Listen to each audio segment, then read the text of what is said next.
Welcome to Healing America with Dr. Jim White. Jim has been investing, coaching executives, and turning around companies for over 30 years. Now your host, Dr. Jim White.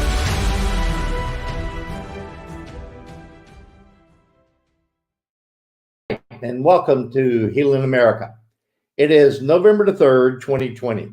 The U.S. general election is in process, and we've already had record numbers to vote early and by mail and in person, and voting continues as we speak, and the results are start coming back in later this evening. And I don't know about you, but I have stayed away from the news today so far, so I'm looking forward to our conversation this evening, and cannot wait to see the results. I think this election cycle, I should say, in my opinion, this election cycle is one of the most critical presidential, and down ballot elections in modern history. And it's certainly in my lifetime, and I've been through few elections over the past almost 5 decades. The show today is going to be a little different than we normally do. It's going to be 1 hour in duration. I am going to spend the first 28 minutes or so, and I'm going to be talking about Broken America. For you regular viewers, you know that's my book that I released in September, Broken America. And so I'm going to spend about 28 minutes talking about Broken America post-election. And at the bottom of the hour, it is going to be a great pleasure to invite our guest, Baxter Swilley, on. Baxter is a partner in Main Street Consulting, and he knows a few things about politics. So at the bottom of the hour, we're going to invite Baxter to join us, and we're going to continue our discussion about the events of the day. And like I said, he knows a few things about politics. So I'm looking forward to that discussion at the bottom of the hour. So let's just go ahead and jump right into it. In the introduction in my book, and for you good folks that I know that has the book, hopefully you can follow along. For you that do not, it's not too late. I can give a selfish plug. Not too late. Go ahead and get the book. And I wanted to just take some time to go through the introduction and Broken America. And it's to write the course of our nation. Let's write the course of our nation, and that's what we're going to the polls to do today. Can you just imagine the turnout that we've already had in this great election? I don't remember a cycle that's had the turnout that we've had so far. I think it's fantastic. It just it excites me that our citizens are getting involved. Remember, we own this country, so all the citizens that's going to the polls and voting, I'm just so elated. So let's write the course of our nation. And I'm going to share with you this evening and some thoughts from the introduction. And like I said, at the bottom of the hour, we will invite Baxter on and continue our discussion. But first, I thought I would lead off with this. And this is from Benjamin Franklin. And he says, a great empire, and I really love this, a great empire, like a great cake, is diminished at its edges. And we are a great nation. I'm not going to use the word empire in regards to the United States, but we are diminishing at our edges here. So what I want you to do is I lay out, and you that watch me regularly, you know how I do things by now, and I want to welcome all the new viewers joining us. So thank you for that. Thank you for spending some time with us, especially when you could be looking at your favorite news station and getting the results of this most important election. So what I want you to do, I'm going to say red, white, and blue. Red, white, and blue. We love those colors, right? They conjure up thoughts of freedom, patriotism, our states, our beautiful flag, break these colors apart, and what do you have? A fractured country, purposely divided by red and blue. A fractured country, divided by red and blue.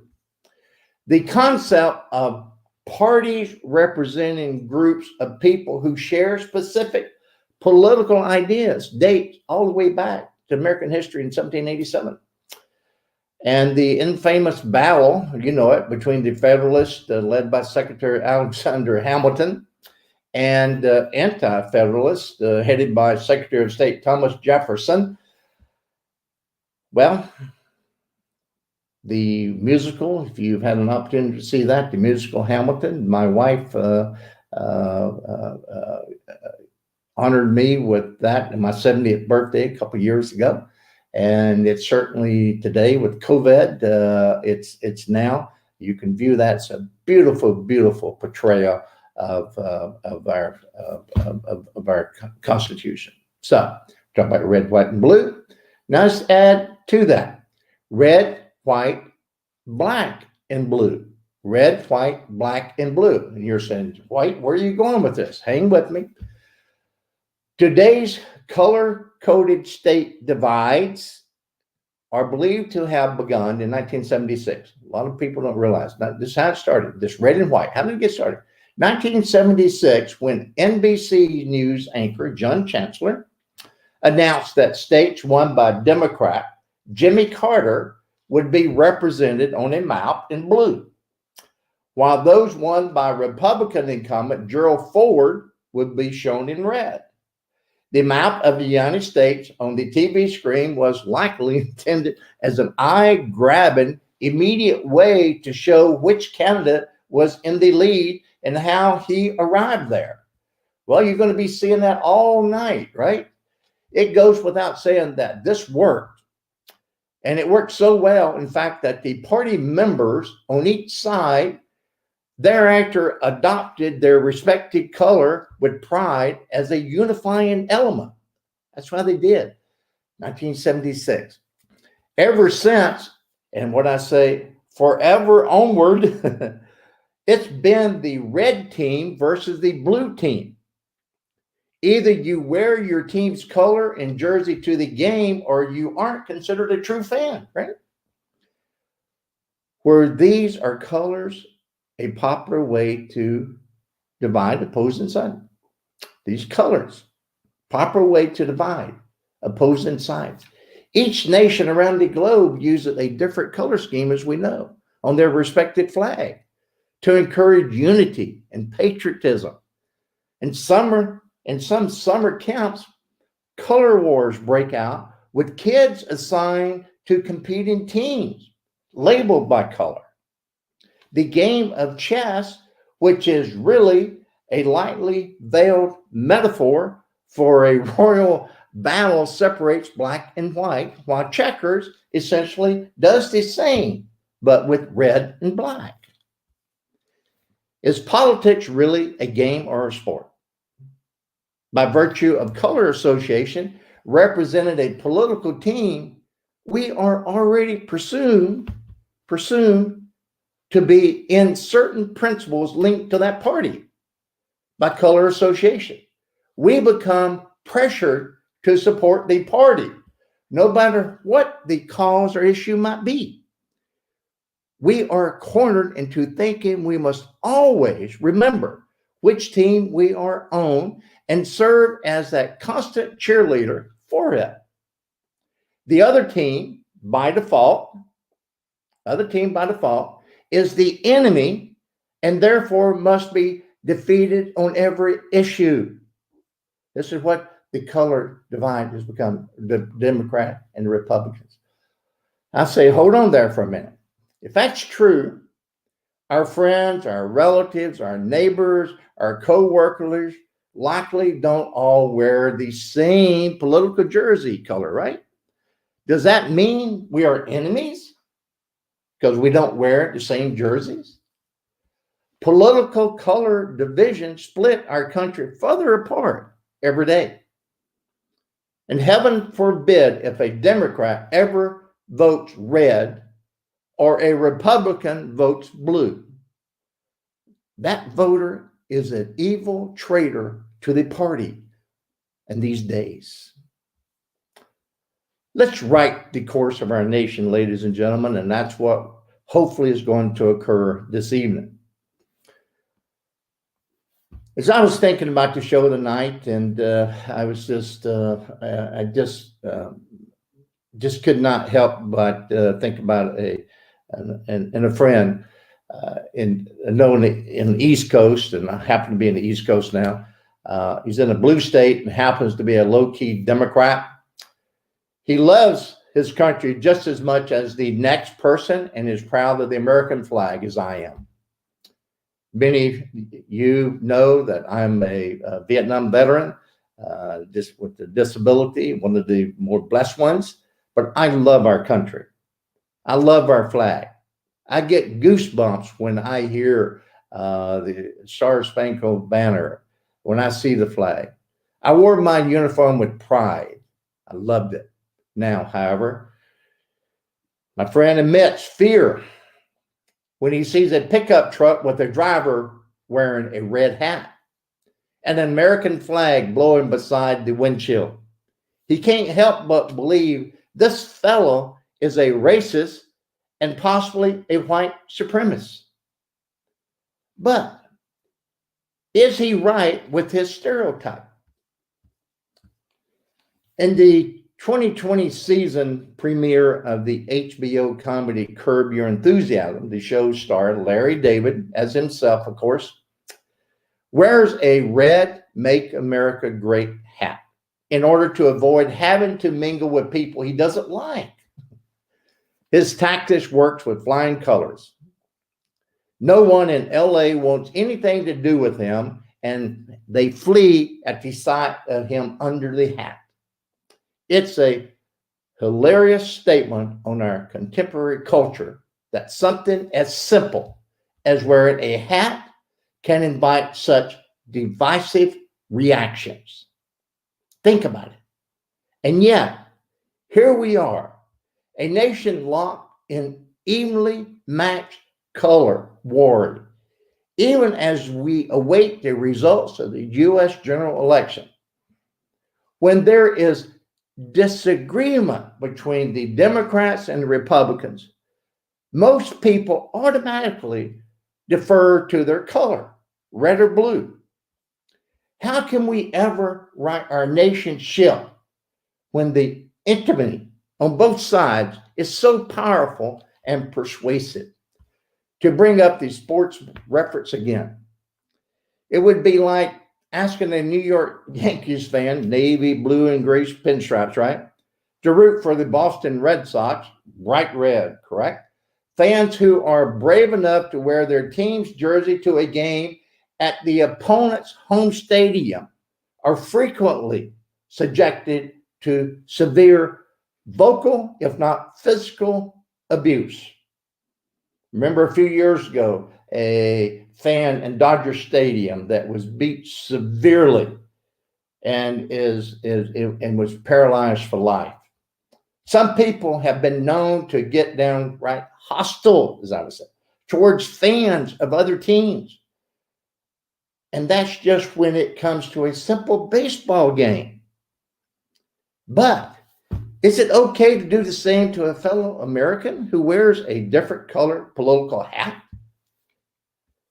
Aren't we supposed to be on the same team? Our country, aren't we supposed to be on the same team? Our ties should be to country, not to party. But let's not place all of the blame for the red state, blue state conundrum on the 1976 NBC News team and the many news channels that have followed suit since then. A great deal of the responsibility also resides within the political parties and the politicians themselves who continue to stoke the flames that partition our states and our country and pin us against each other.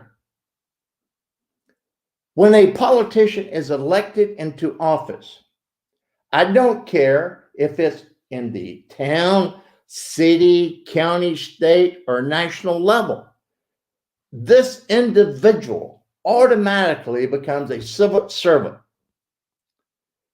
What this means to me is that he or she represents everyone, red, blue, or purple. Yes, the leader is expected to fulfill campaign promises that happen to be party-driven, but after that, the concerns and needs of the entire population must override the needs of the party.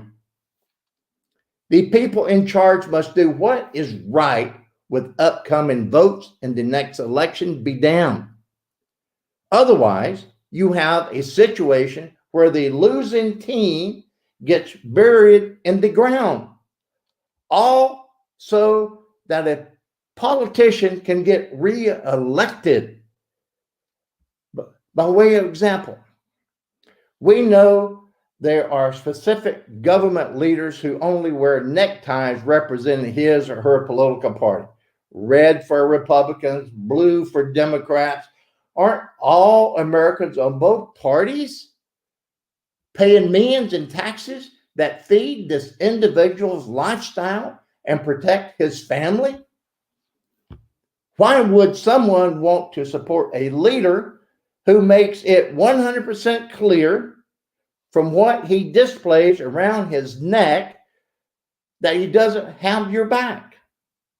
I'm not suggesting for 1 minute or 1 second that we stop paying taxes, but I am proposing that leaders, once sworn into office, must set the example and forego the color jersey play entirely. This is when it's time to ditch the hats, the ties, and the other color bias paraphernalia that excludes millions of American patriots. If you must wear a tie, try switching off between red and blue, or don one that is patriotic, red, white, and blue, or don't wear a tie at all. I don't think anyone really cares these days whether you wear a tie or not. I just don't care. Symbols and colors are meaningful, whether obvious or not. If athletes on both sides of a football game all wore the same jerseys, we wouldn't know, or same colors, we wouldn't know which of the team to root for or against, right? The same goes for politics, which is my point exactly. Now, let's look at a moment in time when teams and fans were politically colorblind. Let's look at the time. That's back on September the 11th, 2001. I never will forget this. Excuse me. September the 11th, 2001. Never will forget it. The worst tragedy imaginable happened. You know it. Americans was attacked on several fronts by terrorists who hijacked several of our planes and weaponized them against us.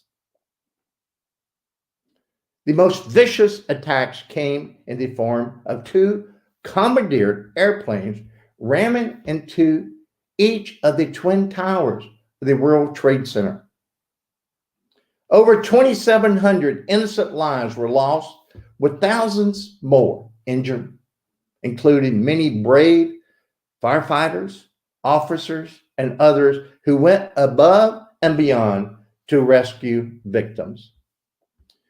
At the time, the furthest thing on the minds of Americans was normalcy. Some of the thoughts racing through people's minds: how do we go about our daily business after suffering so much pain and anguish? For Americans, especially New Yorkers, what is a reasonable mourning period? Are we even safe from additional attacks? We would ask. In Queens, New York, subsequent to the horrific events, Shea Stadium, then the stadium of the New York Mets baseball team, became something of a central hub for firefighters, officers, volunteers, and others to recover from the rescue mission and strategize next steps. The last thing on anyone's mind on September the 12th was assembling athletes on that field to play ball. Major League Baseball postponed its schedule for 1 week as they deliberated, if I could talk to the scene, on how to handle the situation with sensitivity and respect. I remember it well. Some people felt it was too soon for Americans to enjoy itself with this pastime while the wounds were so fresh. Others believed sports could be a healing, unifying factor. This was uncharted territory for everyone concerned. There was no right or wrong answer. On September the 21st, Major League Baseball decided the time had come to resume the schedule. And the first post-9/11 game took place at Shea Stadium with families of those lost, as well as dignitaries, firefighters, and New York's finest in attendance to watch the New York Mets play the Atlanta Braves. The pregame ceremonies were solemn and touching. Tears were shed. The crowd burst into chants of USA, USA, USA, while waving flags and banners as if it were a heated moment during the Olympics taking place on American soil. The game began, and the proceedings settled back in to the usual baseball rituals. It was just another regular game, right? But then things changed in the bottom of the 8th inning. Down by 1 run, Mets catcher Mike Piazzi came to bat. The fans felt something in the air, and the noise level rose. And then the impossible happened. The future Hall of Famer cracked a home run, and the Mets snatched the lead. The crowd erupted in frenzy. One might only experience if this had been the end of the World Series win. But that was not all. Americans all over the country became joyous and positively giddy over Mike Piazzi's victorious game winner.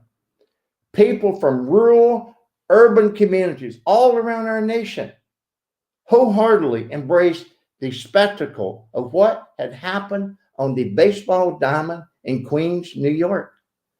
Did Americans in Atlanta, Cleveland, Houston, Pittsburgh, Milwaukee, or Chicago care that Mike Piazzi wasn't wearing the right color jersey? That question can only be answered with a resounding no.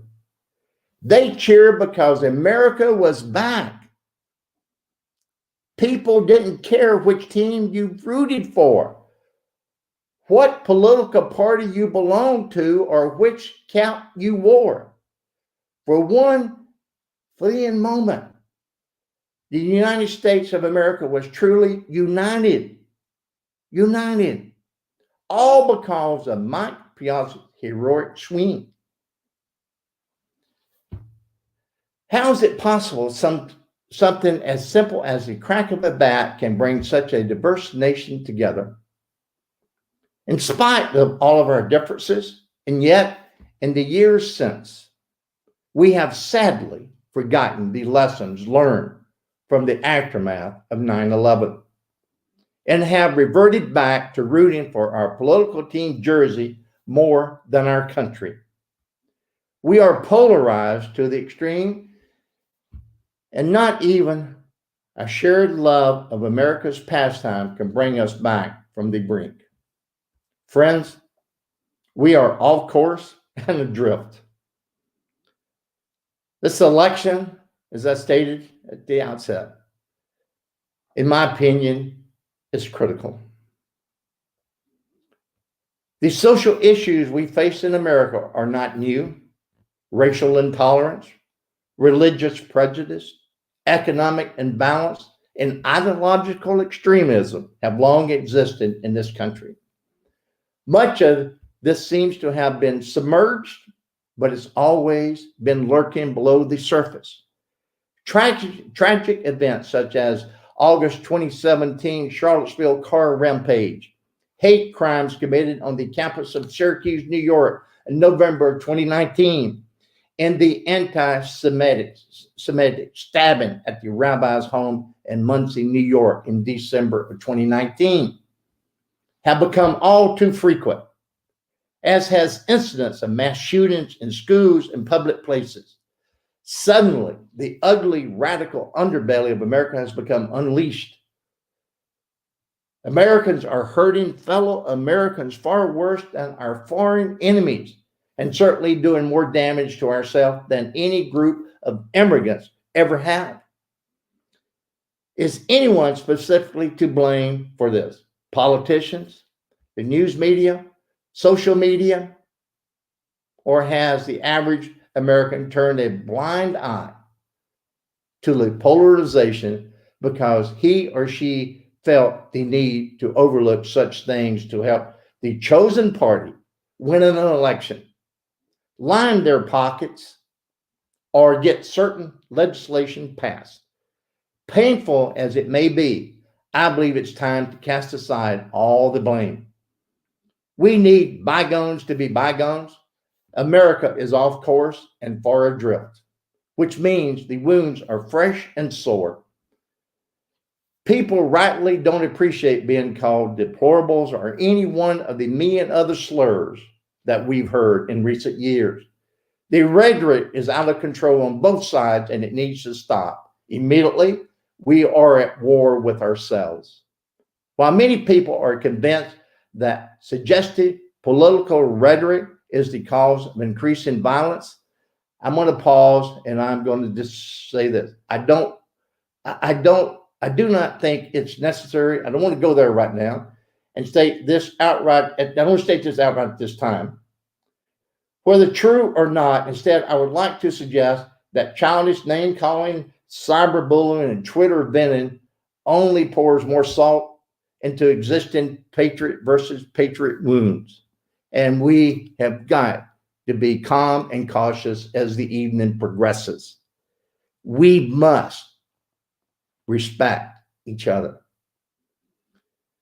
Empowering and strengthening our true overseas enemies by these actions is what we are doing. You are probably asking, how can we possibly all come to the table to negotiate and compromise on our serious political differences with all of these school playground squabbles continue to happen every day? I admit, it's easy to be offended. Politicians and media outlets want you to feel offended. These sentiments rile up emotions such as anger and prejudice and increased ratings and the number of attendees at political rallies. Here's my rallying cry. It's time to cease and desist all of the childish name calling and slurs and bring some level and decorum back into everyday politics. We must right this ship now, or the extremist behavior is going to spiral out of control with no way to ever turn back. Let's right the course of our nation. My book, Broken America, is intended to do that. It's intended to do that. The 10 principles that I lay out in the book is absolutely critical in my opinion. I don't care which party you belong to, Democrat, Republican, liberal, conservative, or anything in between. I hope my message will hopefully resonate with you. At the very least, perhaps it will quell some of the heated political arguments that have occurred over festive meals during Passover, Thanksgiving, Christmas, Hanukkah, and other celebratory family get-togethers. It's not my intent to preach or sermonize, but if my language comes across that way, so be it.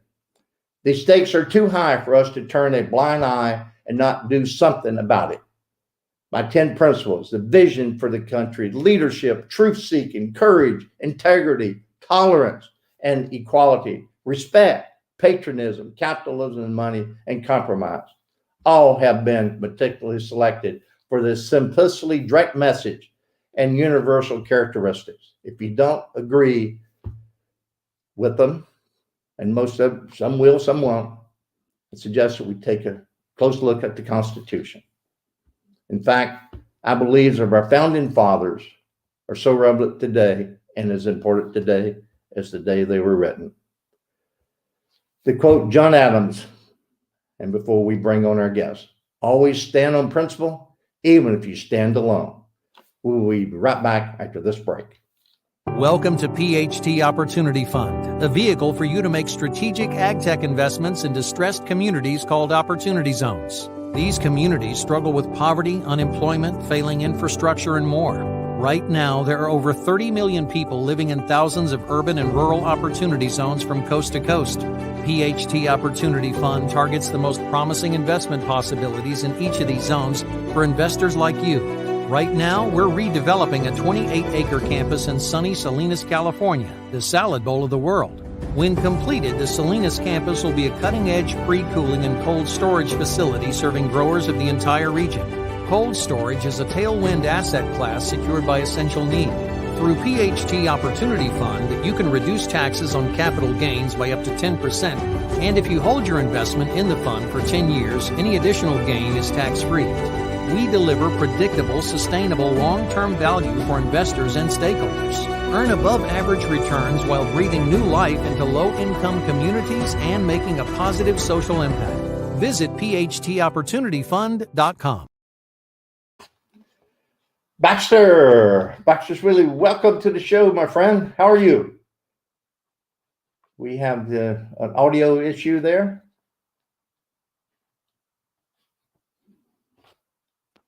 We there? I just unmuted myself. I'm well. Thanks for having me. Well, good to see you, my friend. How are you today? I'm doing pretty good.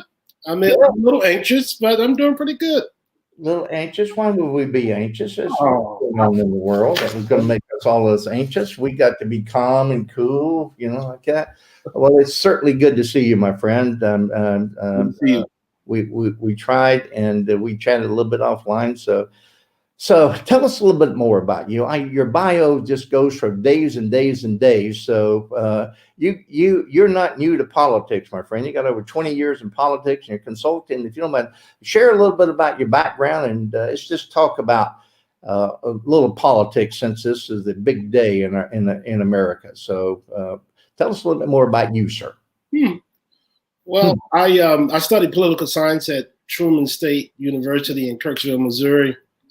Did some policy work at Tufts University, and I really jumped right into politics right after college. And I've run campaigns all over the country.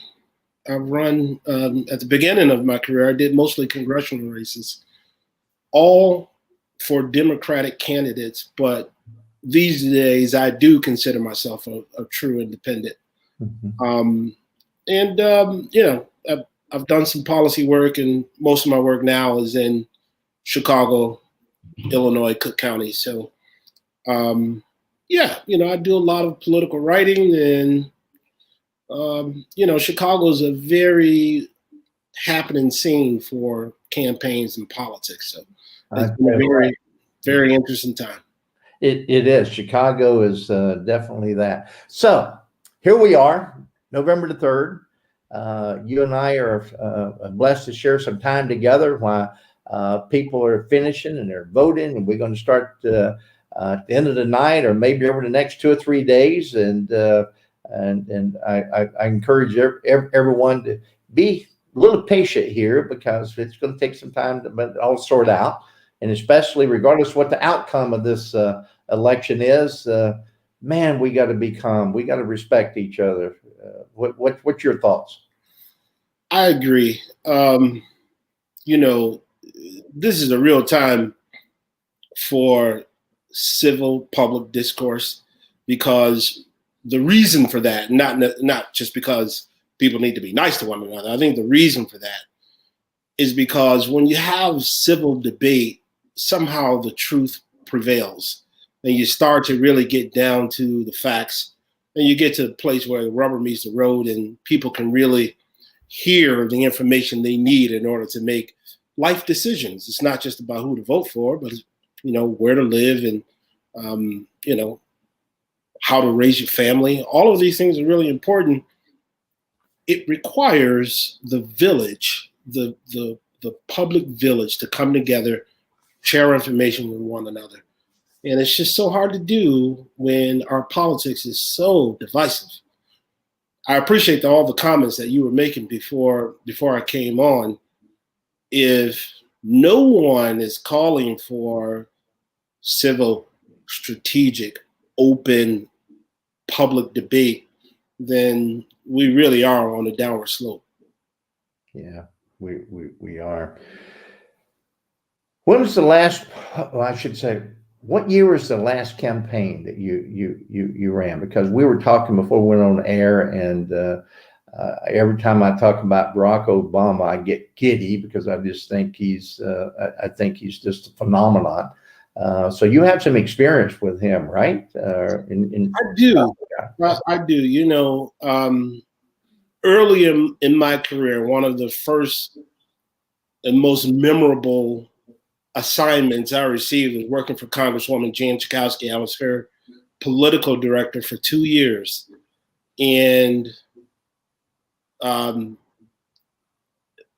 Jan was a big fan of Barack back then. I would just say that my whole ambition was for Jan Schakowsky to run for the U.S. Senate in 2002. It didn't work out. She decided not to do it, and she summarily endorsed Barack Obama for the U.S. Senate seat. And we got a chance to really get to know each other, as he as a candidate and me as Congresswoman Schakowsky's staff person. But I knew him even before then. I ran a campaign for Congressman Bobby Rush, and we beat him. Like I said, I did some work at Tufts, and of course he went to Harvard. And he said, "So you went to Tufts?" I said, "Yeah, I went to Tufts." He said, "I rarely see guys like you doing politics in Chicago." So he really is a real erudite. He's a very intelligent man. But what I found is he's committed to the cause, and that's no joke, Jim. He's the real deal. Yeah, I miss him as much as you do. I tell you what, I do. And how about Michelle? Where'd she come in? I'm not going to mess with her. Absolutely not. Back when I first met Barack, she was really the breadwinner. She was the person who was making all the moves. We thought she'd be the one to run for Senate, frankly. But yeah. So 2021, I'm going to use the January the 21st, 2021. I'm going to use that date. That's going to be a big date for someone. If we can, what would be your advice? I mean, you so much experience running campaigns and offering advice and strategy, regardless who the new president is. Just forget the color code there, the red and the blue. We got a new president. If you were advising that person, what would be the first thing that you would say? Do you mean the person who actually wins the election? Whoever wins the election for president? Whoever wins the election, regardless of who it is. Oh, that's a really good question. Because of course, guys like me are always advising candidates prior to the election. I understand. Every now and again, a candidate needs support in following his personal convictions, to stay the course and to remember what it is that got him or her elected. Mm-hmm. So I've been involved in those conversations post-campaign. And I think, for either person, if they respect the republic, if they respect the country, if they respect our democratic values, then they would sort of channel the mood of the electorate that actually got them elected and respect it and internalize it and represent it. Because I do believe that when America acts in the interest of its majority, it usually does the right thing. So I understand we have an electoral college, and Trump last time did not win the popular vote, but in general, if you seek to sort of pull the country together in a place where those who have lost are not being degraded and the victors are being rewarded for doing their civic duty, which is to go and vote, that matters. And elections do matter, Jim. You know that. Yeah, they matter. And what about the turnout so far? Over 100 million? I got It's really exciting. It's exciting. I get so excited because I didn't go back and do some research, but I can't remember when we've had that kind of turnout. That's, to me, it's like, wow. I don't know what woke us up, but thank God. We're live. We're showing up. We're going to see what the results look like. And that's going to be an interesting discussion tomorrow, the next few days, whatever that result is like that, because based on the turnout, it's going to speak volumes for us to take a serious look at what's being said and what's not being said. Obviously, there's sort of this Democrat-Republican divide in terms of when you cast your ballot. What we're hearing is that Democrats are using the convenience of mail-in ballot, early voting, and a lot of the Republican voters are voting in person today. Right. So, it doesn't matter to me, Jim. As long as you go vote, I feel like this is going to be a very satisfying result. Now, I know a lot of people want Trump gone, and some people don't feel terribly comfortable with Joe Biden. But with so much of the country actually weighing in, you got to feel like, we're going to get the kind of result that represents the true interests of the entire electorate. I love what you just said there. I love it, because the amount of people that's turned out so far, we look at the results and we sat back and we said, well, look at the amount of people that spoke. Right. Right. Yeah. Wow. Agreed. Right. So, for so long we felt like there's this large silent majority, like there's somehow a disenfranchised group of mass of Americans who are dejected, who are cynical, who just don't feel like their vote counts. I feel like we're for the first time in my lifetime, we're going to get beyond that, and we're going to see a lot of votes cast, and a lot of young people too. I think a lot of young people are going.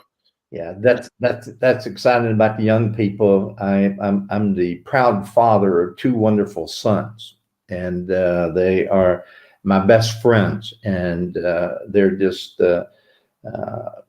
smart as to be, and they're politically savvy, and one's 31 and one's 28, and they're really got their journey going, and they love this country, and so they are, in their mind, we'll see where it goes. They're on a political journey eventually down the road. So I'm actually recruiting for a campaign manager way in advance. So let me know that.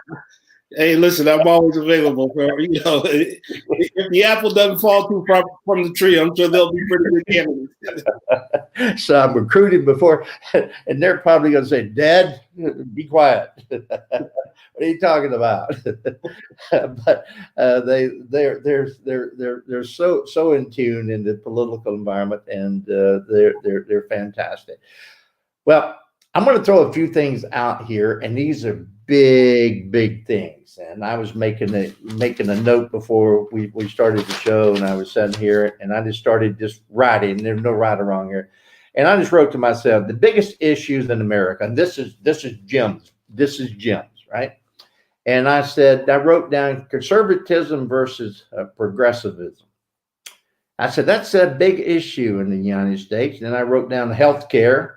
And I started to say, if I had to prioritize these things, there's 10 things. I do things in 10, right? I got healthcare. Well, my God, what an undertaking that is.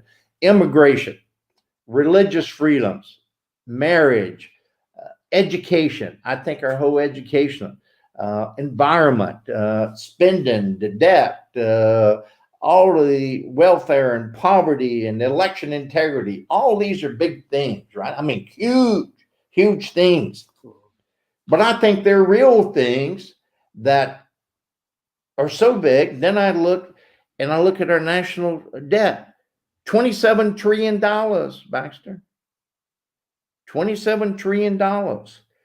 Then I went and I said, I haven't looked at it in a long time. I said, what is the U.S. unfunded liabilities?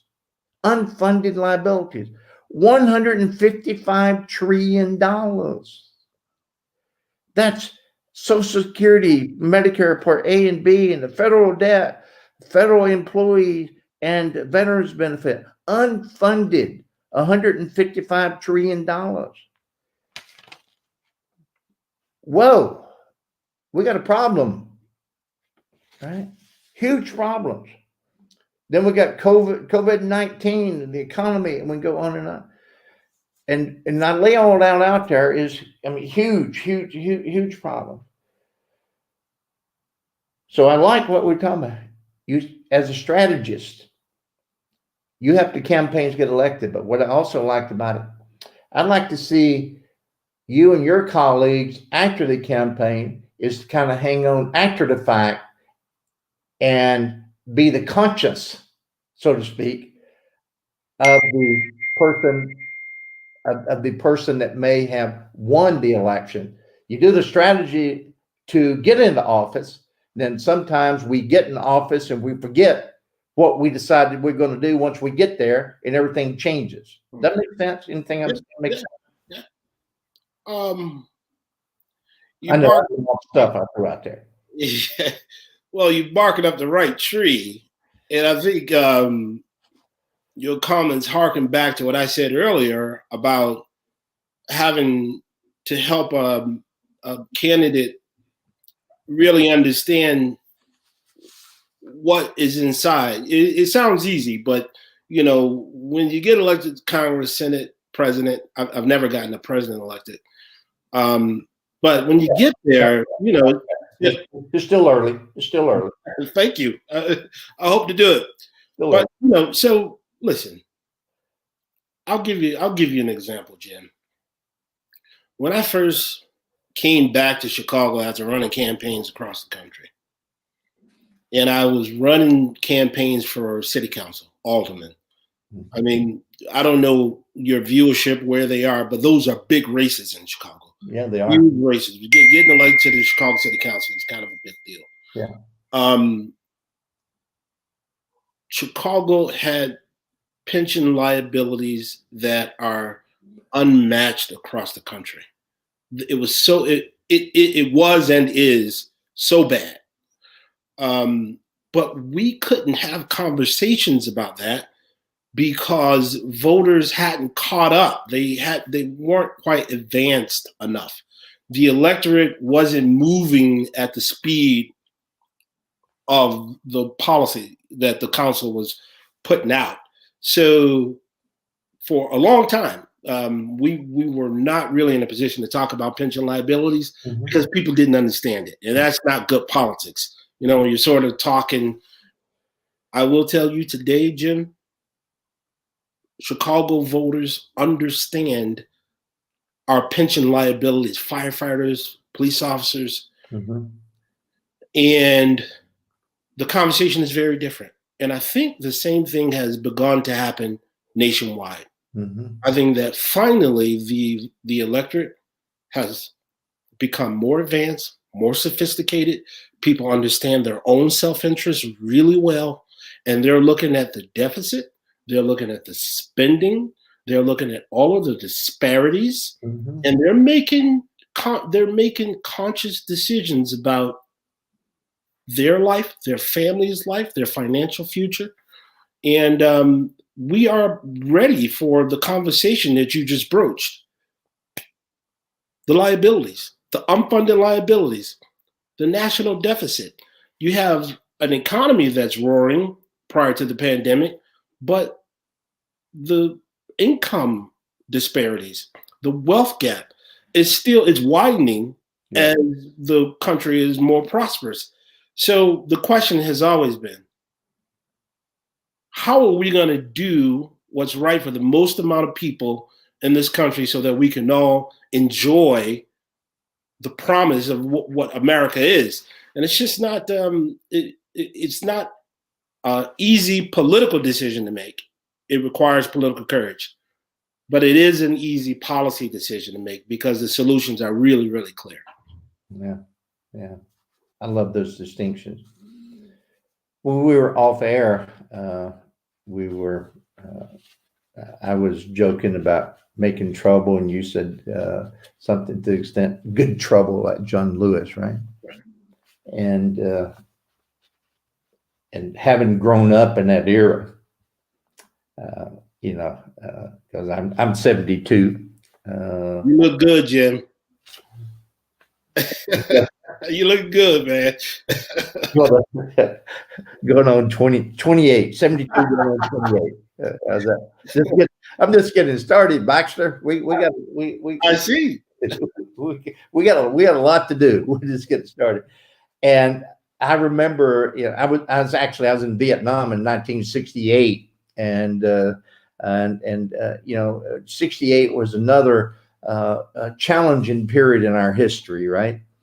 And I remember those days, and Martin Luther King, and John Lewis, and you look at the people like John Lewis, right? And I often sat in the quiet by myself, reflecting back on those days as a young platoon leader from the South. And a lot of my people in my unit were from Bronx, and they were angry, and it was just like, how do we come together to communicate, right? And there's some lessons there, and from John Lewis and other people, that never give up, look at the person. Forget the color, just look at the heart and the soul. And that's one thing that in my opinion, I think we're missing. And I love one of the things that you said. We need people with courage. When I ask, where are our John Lewises today? We need more leaders. I think speaking up today in the different communities, because we are a nation of immigrants, and for some reason we continue to forget. And I've always been one to believe that it takes everybody. It takes everybody to make this great country.